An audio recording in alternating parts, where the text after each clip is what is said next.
ఉన్న బంగారాన్ని విడిపించి ఆ రోజు ఆన్లైన్ రేటుకే మేము కొంటాం. Sharma gold company. నమస్కారం, సుమన్ టీవీకి స్వాగతం. ఈ జూలై మాసంలో ద్వాదశ రాశుల వారికి ఏ రకంగా ఉండబోతుంది, గ్రహ స్థితిగతులు ఎలా ఉన్నాయి, ఎటువంటి ఫలితాలను ఇస్తున్నాయి, వాటికి ఎటువంటి పరిహారాలను పాటించుకోవాలి, ఈ అంశాన్ని తెలియజేసేందుకు మనతో పాటు ఉన్నారు ప్రముఖ జ్యోతిష్య శాస్త్ర పండితులు, జ్యోతిష్య రత్న, జ్యోతిష్య చక్ర వైభవ నిపుణ డాక్టర్ రాళ్లపల్లి రవికుమార్ గారు.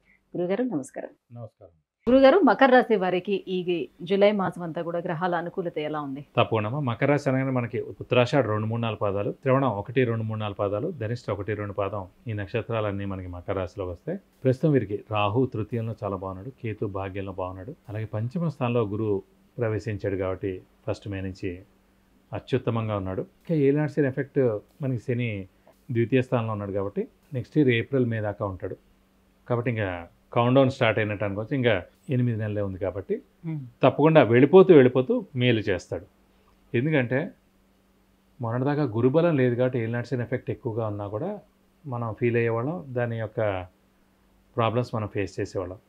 ఎప్పుడైతే మనకి గురుబలం ఫస్ట్ మే నుంచి స్టార్ట్ అయిపోయిందో, సో ఏలినాటి శని ఎఫెక్ట్ కూడా తగ్గుతూ ఉందో, ఈలోపులో యోగకారకుడైన శుక్రుడు కూడా ఉచ్చస్థానంలోకి వచ్చాడు.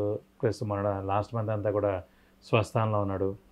సో ఇలా అతను కూడా మంచి హెల్ప్ చేస్తున్నాడు కాబట్టి ఇంకా మేలే జరిగే ఇదిలో ఉన్నాడు. కాబట్టి ఖచ్చితంగా నాది కూడా మకర రాశి, ఉత్తరాషాఢ నక్షత్రం అండి. సో నాకు కూడా ఫస్ట్ మే తర్వాత చాలా మంచి జరిగాయి. ఇప్పుడు గురుబలం అని అంటాం. సో నేను ఈ లాస్ట్ 1 వీక్ 10 రోజుల లోపల ఎప్పుడో ఇన్నేళ్లలో వెళ్ళని ఓంకారేశ్వర్ వెళ్ళాను, మహాకాళేశ్వర్ వెళ్ళాను, ఉజ్జయిని వెళ్ళాను, ఉజ్జయినిలో శక్తిపీఠం చూశాను, తిరుపతి 2 సార్లు వెళ్ళాను. సో గురుబలం ఉన్నప్పుడు దైవబలం, దైవానుగ్రహం పరిపూర్ణంగా ఉంటుంది. దైవం మనల్ని పిలిపించుకుంటుంది. దేవుడు టెంపుల్స్ కానీ గురువు గారులు కానీ వీళ్ళందరూ కూడా మనకి ఛార్జింగ్ పాయింట్స్ లాంటి వాళ్ళు. మనకి 10% ఛార్జ్ ఉన్నప్పుడు ఫోన్ ఎంత జాగ్రత్తగా వాడతాం మనం ఒక ప్రయాణంలో ఉన్నప్పుడు.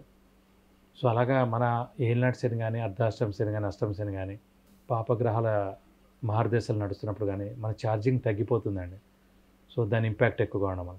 సో మనం తీర్థయాత్రలు చేయడం ద్వారా, దైవ దర్శనం చేసుకోవడం ద్వారా, మన పేరున జపాలు చేయించుకోవడం ద్వారా, దానం చేయడం ద్వారా, సంఘంలో జరిగే మంచి పనుల్లో మనం పాల్గొనడం ద్వారా, మనం ఎవరికైనా హెల్ప్ చేయడం ద్వారా మన ఛార్జింగ్ పెరుగుతుంటుంది. సో ఎప్పుడైతే మనం టెంపుల్కి వెళ్ళొచ్చామో ఒక 10% పెరుగుతుంది, గురువుగారి దగ్గరికి వెళ్ళామో ఇంకో 10% పెరుగుతుంది, దానం చేసామో ఇంకో 10% పెరుగుతుంది.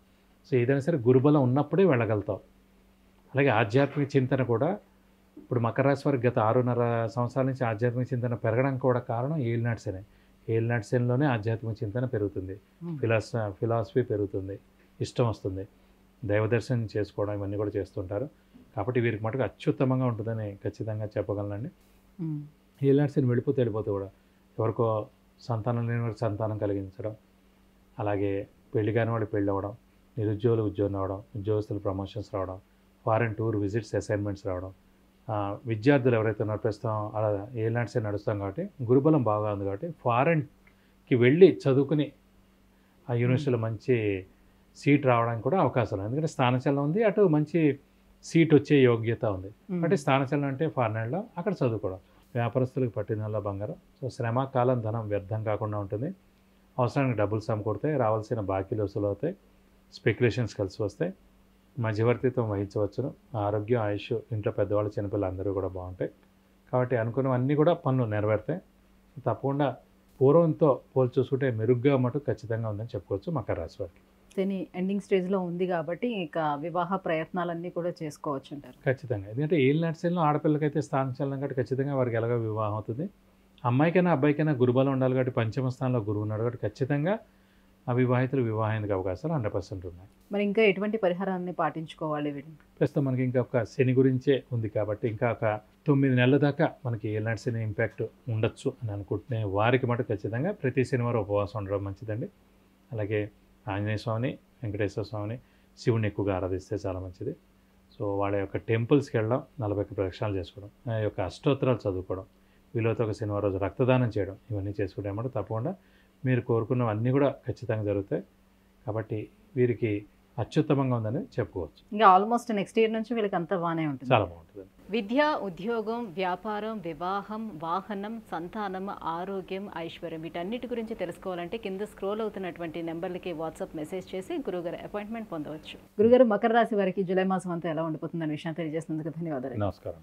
సుమన్ టీవీలో మీ పర్సనల్ అండ్ బిజినెస్ ప్రమోషన్స్ కోసం కింది నెంబర్కి కాంటాక్ట్ చేయండి.